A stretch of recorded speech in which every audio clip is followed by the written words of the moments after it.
ప్రజలందరికీ నా యొక్క నమస్కారాలు. నేను మీ మందా శ్రీనివాసరావు, స్వతంత్ర అభ్యర్థి, అద్దెకి నియోజకవర్గం.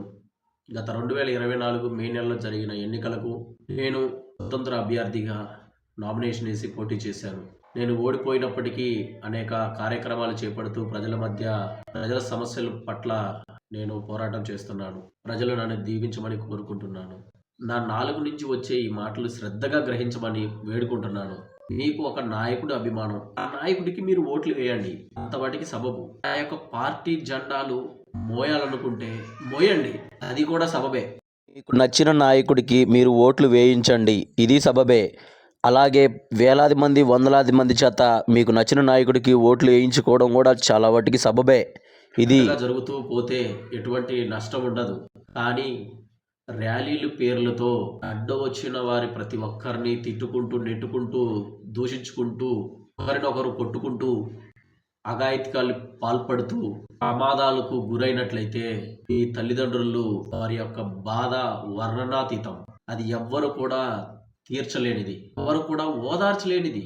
ఎందుకు? మీరు బతికి బాగుంటే మీ కన్న తల్లిదండ్రుల ముందు క్షేమంగా నా కొడుకు నా కళ్ళ ముందే ఉన్నాడు, మాకు ఏం పెట్టకపోయినా పర్లేదు, మా బిడ్డ బ్రతికే ఉన్నాడు అని వారు భగవంతుడిని వేడుకుంటారు. మనిషే లేకపోతే వారి ఎవరిని వేడుకోవాలి? ఆ బాధ ఎవరితో చెప్పుకోవాలి? ప్రియ తల్లి తండ్రి, మీ పిల్లలు ఎక్కడికి వెళ్తున్నారో గ్రహించండి. మీ పిల్లలకు మద్యాన్ని పంచి, ఎన్నికల్లో డబ్బు పంచి, వారిని ఆకర్షితులుగా గురిచేసి వారి ప్రాణాలతో చెలగాటమాడుతున్నారు కొందరు నాయకులు.